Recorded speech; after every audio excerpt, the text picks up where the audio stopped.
Hello everybody and welcome back to my channel. My name is Jay and today I'm doing my first review of episode 1 of Star Wars The Bad Batch new series on Disney Plus. I'll go over the best I can. We're trying to remember everything what happened. The first episode, it was over an hour long, and my first thoughts are it looks like it's gonna be a really good series. I really enjoyed the first episode. This is a story from the story perspective of the Bad Batch. So let me pick up where the episode basically started. You get to see some little bit of flashbacks into episode 3, where you see Kenobi and Anakin rescue the Chancellor Palpatine on Grievous' ship. Grievous escape. You see Kenobi and Windu later on. So let's pick it up where we left off. We have a scene on another planet where clones and separatist forces are engaged in battle, where you find Jedi Master Deepa Bilba, I believe that's her name, I'm not 100%, and her forces engaging. They're waiting for reinforcements from her Padawan, and her Padawan shows up, aka Caleb Doof. We all know who he is from Rebels, King Jarrus. He's basically a young child. He says reinforcements on the way, but where are they at? They're right behind me. He says told the clone commander, and he's like, how many are there? It's like, he's only 5, which we get the idea, which leads to the Bad Batch showing up and taking care of everything. They're getting overrun. So the Bad Batch shows up, all 5 of them, that is Wrecker, Tech, Crosshair, Hunter, and Echo. They all showed up and they take care of business. So they told Jedi Master Bilba to go ahead and counter. Go ahead and make your counterattack. So they eventually she gives the order, go ahead and make their counterattack against the separatist droid army, because they're sending more after them. So little Kanan, basically Caleb, goes with gonna lead the Bad Batch into the next one. You see the unfortunate thing happened next, where you see the clone commander get the execute order 66 from Palpatine. So clones turn on the Jedi Master. She tells Caleb to run. She dies getting killed by clones. The Bad Batch is confused with what's going on. They try to go after the kid, Caleb, and he eventually, where Hunter's trying to, say, I'm on your side, kid. We're basically trying to come up, calm him down, say, hey, it's okay, we're going to help you out.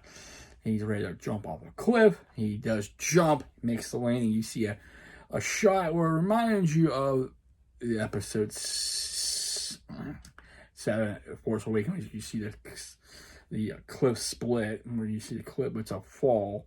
But you see the split up where you see Rey on the right and Kylo on the left. That reminds me of that scene right there when he runs away. You have Crosshair. Hunter say he basically told Crosshair that he didn't make the jump. When he shot, I stunned him. He fell him down, but he looked at him. So they're trying to figure out what's going on. They find out that Execute Order 66 took place, means all Jedi are being traced. Clones execute their but up to them. So, sorry about messing with my tab. They go back to Camino there. So they go back to Camino. Gotta give the code clearance, and everything's like changed. They're not like the same. They Tech asked one of the clone which division you're at. He just bumps him out of the way. Just get out of the way.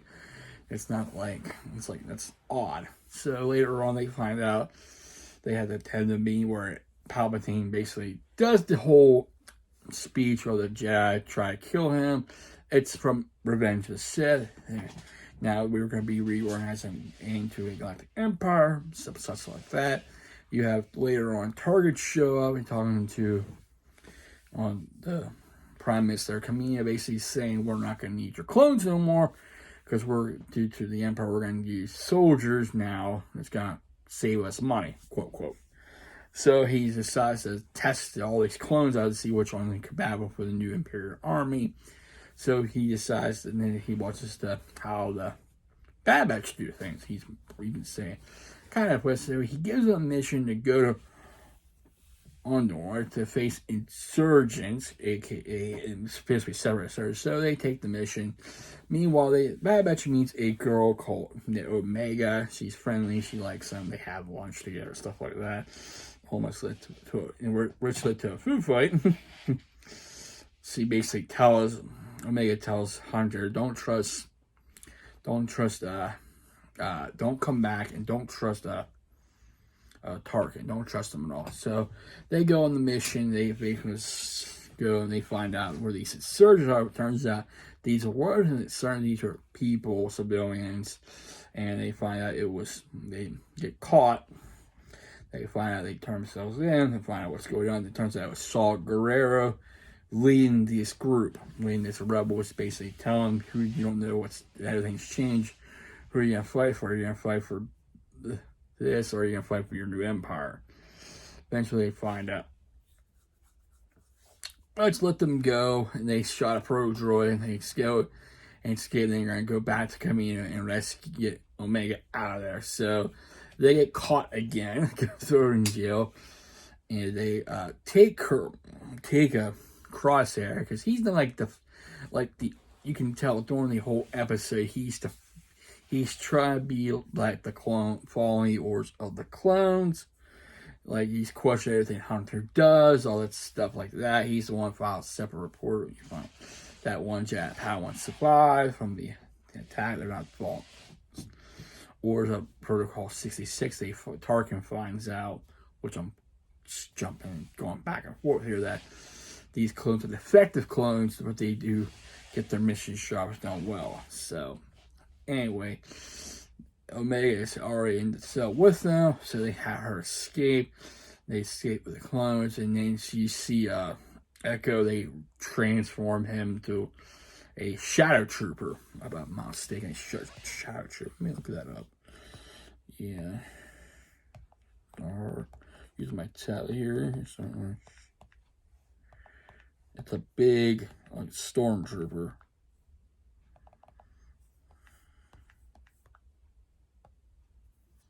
That's not what I want. Yeah, it's a big, tall stormtrooper, and he pretty much leads to a counter with the Bad Batch, and the Hanner, where he's all changed and stuff. That's kind of like him, but it's more tall. He has greener lens, but.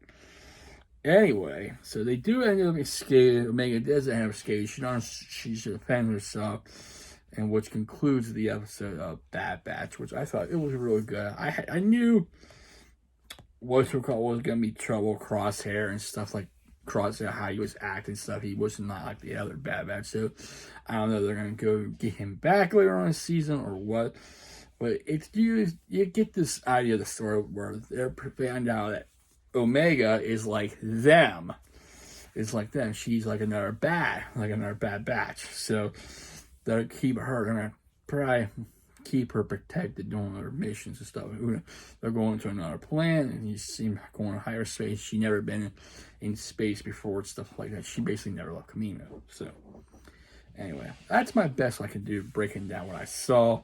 I hope you enjoyed. Please check it out. I know it just made its debut yesterday on for Star Wars for Star Wars Day. May the Force be with you. And today I just watched the Revenge of the 5th. So I find it good. This series looks going to be really good. I can't wait to see the second episode, which I would do a review of this, do my best for you possibly. But I did enjoy it, even though it's over an hour long. But new series, it takes us back to the Clone Wars, basically. Well, towards the end of what we're seeing the different side of the story, which we're seeing the Bad Batch story. So looking forward to seeing the rest of this series as well.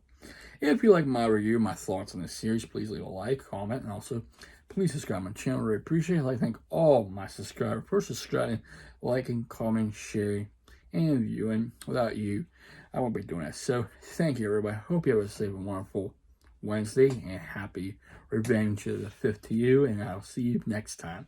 Take care. Stay safe. Stay humble. Oh, yeah. And Cinco de Mayo Day as well. Happy Cinco de Mayo Day as well. So take care. Stay safe. Stay humble. And be a blessing.